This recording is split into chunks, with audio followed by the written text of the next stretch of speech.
Hello and welcome to Caravan Salon, and here I've got a Weinsberg superlight motorway, and if I see the motorhome, sorry, you drive it down the motorway, right, and that's a motorhome, superlight motorhome, and it is something. I see this word superlight and that really gets me. That's interesting. So many people on the fora are complaining about being stopped in Austria above all, and being weighed. How much can they carry inside? And well, let's have a look at what this has to say for itself. It's being superlight. Well, there's the price, 82,700, and technical details. Super light, it weighs 3,013 kilos in a ready-to-go state. Is that super light? Well, okay, let's have a look at the other things. So the other things are important. 7 meters long, 230 wide, 216 inner width, 320 at its highest point, offering 2 meters of standing height. It's got 6 sleeping places and 5 belted positions, and it's on a Fiat. Right, okay, is that super light? It's offering 400, let's say 500, let's be generous, 500 kilos of payload.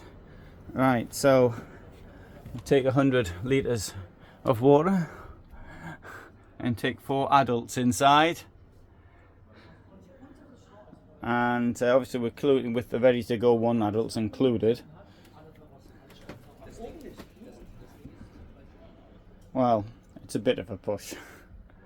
I wouldn't have called it super light myself. In fact, to be quite honest, it's not much lighter than Remo, for example, who have a very similar vehicle. Okay, width-wise bed at the back, and here we have a ladder which to help you get in bed, which, oh, I don't like carrying these ladders. I saw somebody I know actually, he made the like bigger stands and sort of padded stands to make it easy to get in and out of bed. Under here, instead of having steps, we've got some storage. So storage could be more useful than having steps, particularly you've got a pile of junk like that. How does that works? Okay. Alright, and in here we've got this enormous wardrobe. Absolutely enormous. Although, it could do with a light. I mean, a light, how much does that cost? I mean, thing's costing what? 87,000. And hasn't even got a light in there. Anyway, here, this has got a light in here, which is good. Toilet with a curtain. I know lots of people don't like curtains, but sometimes you don't have any choice. Though in this case, yeah, maybe that's all right using a curtain. This one comes with aircon, look at that, automatic air conditioner. And right, the carpet is here just to protect it during the show. But if you wanted to, you could actually put in it. My vehicle has a carpet. It came with a carpet. I haven't even tried it out yet, but it's in the back of the van. I might use it in the in the winter. Give it an extra bit of warmth inside. So bed up here front. This will lift up. No, this won't lift up. Sorry, I thought it did lift up. No, it doesn't. It clearly doesn't. Sorry. Oh, well, look at that. Give you some false information. That was wishful thinking on my part.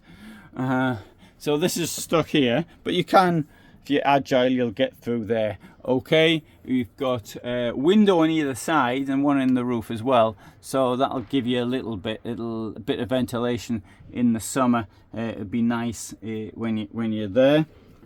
I think this will turn into a bed as well. And we've got this fridge with a double door. There you go, it opens both ways. That bed at the back is meant to be a single. There's the freezer, and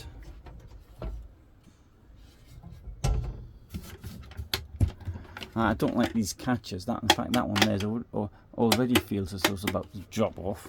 And I don't like these things either. These push things. Like that. I feel about ready to break. Maybe that's just the way I feel. Right, so it's got a media kit on board. Let's have a look around the outside. Got in the door, as you expect. Everybody's got this now. I mean, if they don't have a fly screen, then that's not good news. And yeah, this is the service area. You've got the gas. Look at it, it says service and garage. That's the gas. That's the gas door. There you go. Huge garage. That's a really positive thing. So I found something positive about it.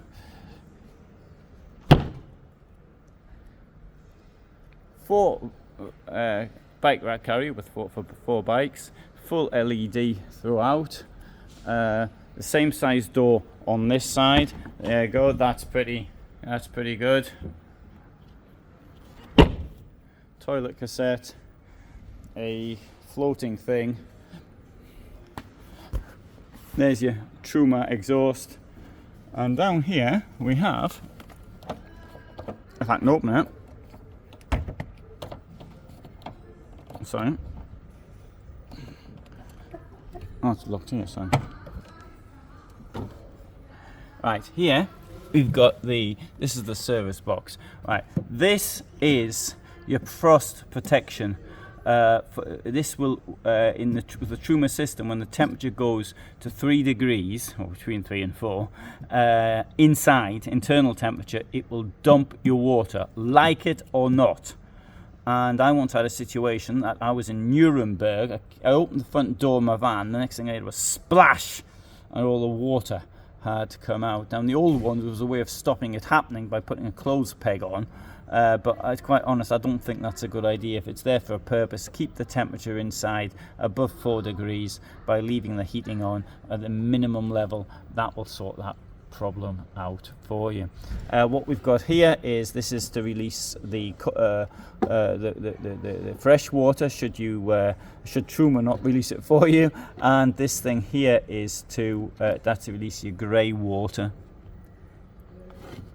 and that of course is where you plug your electricity into. So you thread it through there and it comes up there. So that's the service box. I must say that I think I like some of the other service boxes better than this one. Oh. That'll hold it. And that of course is where you put your fresh water. Okay, right. Good points. Garage. But stuck for anything else. I think it's overpriced compared to similar vehicles at similar quality level. I think it's well overpriced. I mean, it's always difficult to say what overpricing is. There could be a waiting list for it. Super light, it isn't.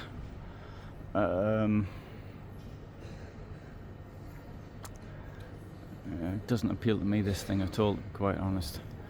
But anyway, my obligation is to present the vehicles, and so I've given you my opinion there. Somebody wrote, "Don't give your opinion, let people work it out for themselves." And now, on something like this, but I was talking there about people actually getting conned, and so Heath seemed to think that let people get conned, and don't actually warn them what might happen. Don't be daft. That's my obligation, is to actually, if you like to get conned, then to warn people that you might get conned.